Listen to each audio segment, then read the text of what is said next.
I tried Ghost Recon as well. Ghost Recon Breakpoint. So I've got that.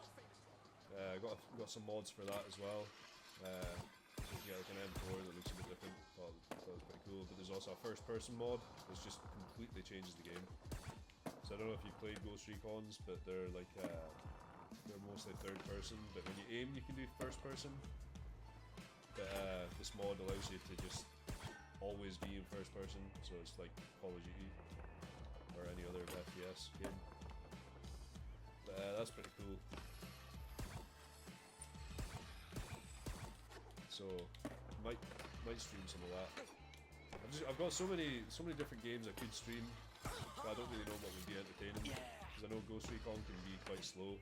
I mean, Fallen Order was kind of slow because I'm playing it on the hardest difficulty, just for entertainment purposes, I guess. But also, I don't know, it's a bit of a challenge.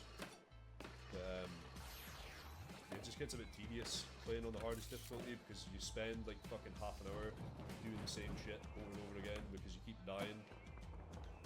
But I don't know.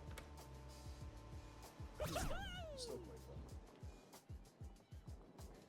I haven't even been paying attention to the goals here. What I'm supposed to be doing.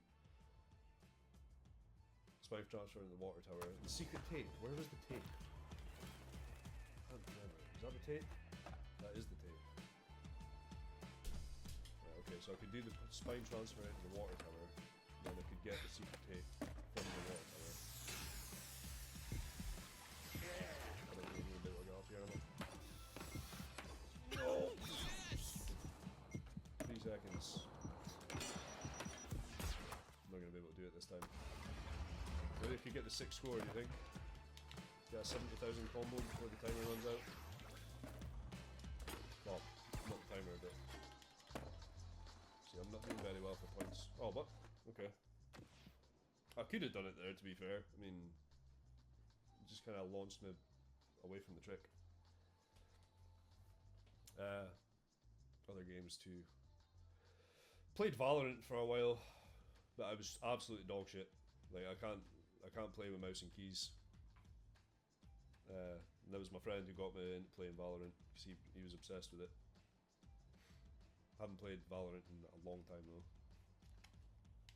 But that was a decent enough game. It's too much of a learning curve. I'm used to playing fucking COD, Call of Duty, Warzone. That was like the only kind of competitive shooter I was used to playing, and you don't really need to be good at that game. You can just get lucky. Just playing like Rebirth or Battle Royale. You can just get lucky and just survive till the final circle and then just fucking, you can get a win sometimes. But I haven't played that in ages either because basically, I only really play games or used to play games with people, so I didn't really have that many games where I play myself. But once I got Starfield and like Ghost Recon and stuff, that's when I was like playing more games just by myself. Oops. But other than that, can't really think. There's Flight Sim. Got Microsoft Flight Simulator. Again, that's not really so much of a game, this simulator. I use that as a very loose term there because it's not really a simulator. How am I supposed to do this? Oh, okay. Yeah, and then okay, there's the racing sim. Really not that many games, man. No, it's taken me like 15 minutes to say I don't have a lot of games.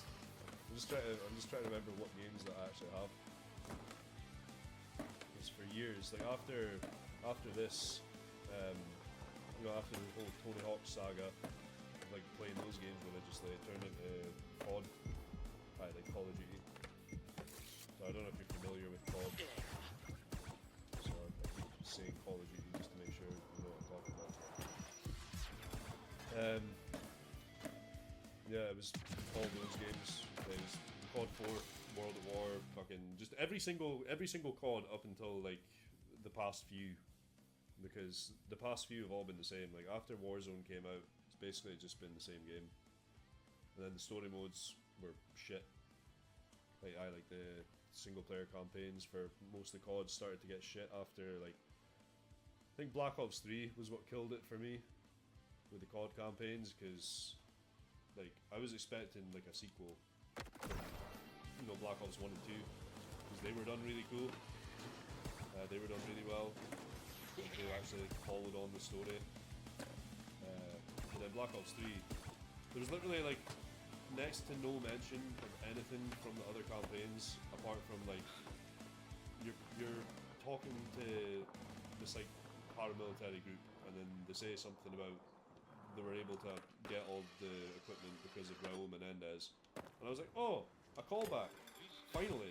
And I was like halfway through the campaign, but then you know there was nothing else, and like you know there was no mention of COD gets old. Yeah, exactly. It does. Like there was no mention of like the prior games in Black Ops 3, so I was just kind of like, ah, this sucks. You know, like I like COD campaigns. I know they're Hollywood and unrealistic and shit, but like they were fun. Especially like Modern Warfare, like the original Modern Warfare trilogy. Like that was ace. Like it was like an actual movie. You know, like when you play all games back to back. Like I used to do that sometimes. Just you know, get up in the morning, like during like summer holidays or something, like school holidays, just play COD 4, Modern Warfare 2, and then Modern Warfare 3 campaigns all back to back, and it's just like they tied in together. There was actual like, you know, an actual story. It was interesting. It was engaging. But now it's just like I played Black Ops 6 because it was on Games Pass, so I was like, why not? You know, play it for free. For free. It's just shit, man. Like the fucking campaign, it was just boring. Like, there was so many like cliche things, and I was like, you know, like when you're able to just say, oh, I bet this happens, and then it does. You're just sort of like, not surprised, you know, like nothing exciting, nothing original about it.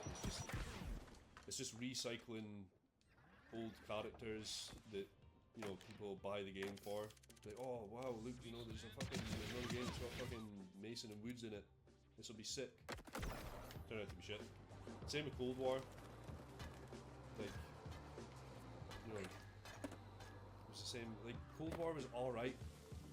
Like, the story was like somewhat interesting, but then there was like a similar scene like it had in Black Ops 1. Like the Revelations mission where you're walking around the Pentagon. Like, this is Black Ops 1. I would play Infinite Warfare campaign. Infinite Warfare. I'm pretty sure I loved that one. Like, I bought it just to get the COD 4 remaster, but then it just sat in the disc tray, or it just sat in the box for ages because I didn't have an interest in playing another futuristic COD. So I think that was the time where every COD that was coming out had like boost packs and all that kind of shit. So I left it for ages, and then one day I was sitting bored and I was like, oh, I don't know what to play. And I was looking through my games, I was like, oh, Infinite Warfare, I haven't touched this. I turned it on.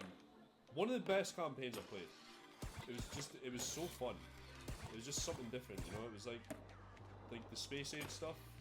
It wasn't like tacky. It wasn't like shit. It was like actually fun. It was actually really cool. Like the having to do space battles and shit. Like do up your spaceship as the campaign went on. Like I thought that was really fun. And I feel like if that COD was released maybe like today instead of when it was, I feel like a lot of people would have had more love for it. But just at the time when it came out, you know, people were just kind of fucking done with jetpacks and shit. Because it was around what was the other COD? Advanced Warfare. It was like Advanced Warfare, Black Ops 3, whatever else. Can't remember Kit Harington though. You know, it's honestly been like, we're talking like pre-COVID here since I played that game. It's like, you know, 6 or 7 years ago since I played that campaign. I only played it once. I definitely loved that campaign. It's one of the I don't know. I mean, it's one of my favorite campaigns just for like the fact that it was different. Like, it wouldn't be like one of my all-time favorite COD campaigns, but you know, the fact that it was something cool. COD Ghosts that was a decent enough campaign. That it like it wasn't like anything super special. Like it just kind of felt like another like Modern Warfare campaign, like a MW, like a like COD 4, Modern Warfare 2, Modern Warfare 3 campaign. Like it had the same sort of feel to one of those. But see that little port like though. It's just fucking ruining my streak. It had like a similar feel to those campaigns, so it wasn't like it was really that different. It was cool. But it's way better than all these games. Like I don't. What was it? Modern Warfare. The new Modern Warfare 3 that came out. I hated that. Like that's the only COD campaign that I haven't finished. Every other COD campaign I've played, I've completed it, but I genuinely I wasn't having fun. Like that whole, I got really hyped up for it because when it was when there was talk about it coming out, and it was going to be like how they were saying it was like an open combat experience. You can choose the way to approach the mission and shit. I was like, fuck, that's going to be really cool. It's basically going to be Ghost Recon, but on a Call of Duty engine. It's going to be fucking amazing. And yeah, it fucking wasn't that. It was just shit. It was just fucking. It was actually just so boring because the fact as well, like you could get your own guns and stuff. But you had to find them. Like, it's not like you could do creative class and choose to go in with a silencer and shit. It's like sometimes the only guns that had silencers had iron sights and shit, and you're like, well, hold on, I'm wanting to fucking, snipe people with a fucking suppressed gun and fucking sneak around them and shit, you know?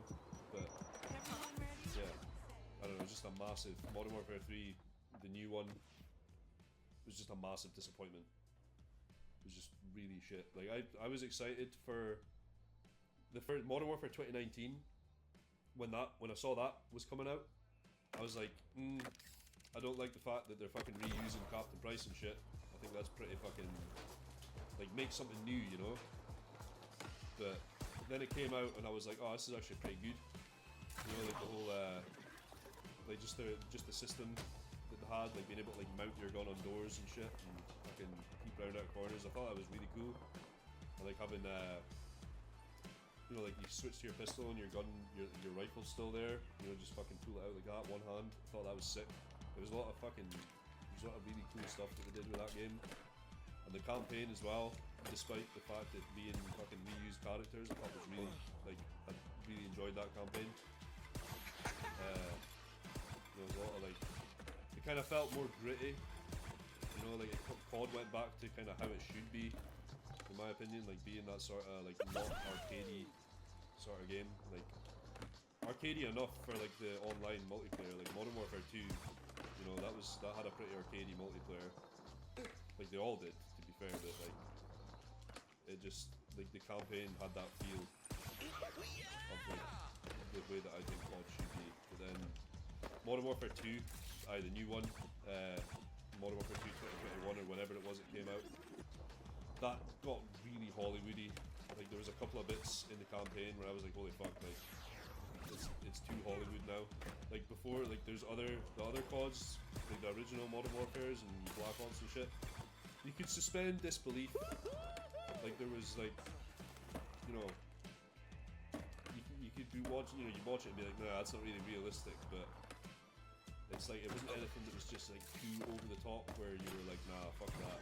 Like that's like shit. But Modern Warfare 2, there was some moments in it and I'm like, that kind of feels like I'm watching a Marvel movie right now, where it's like, you know, these guys are superheroes, like, you know what I mean? It just kind of sucked a little bit.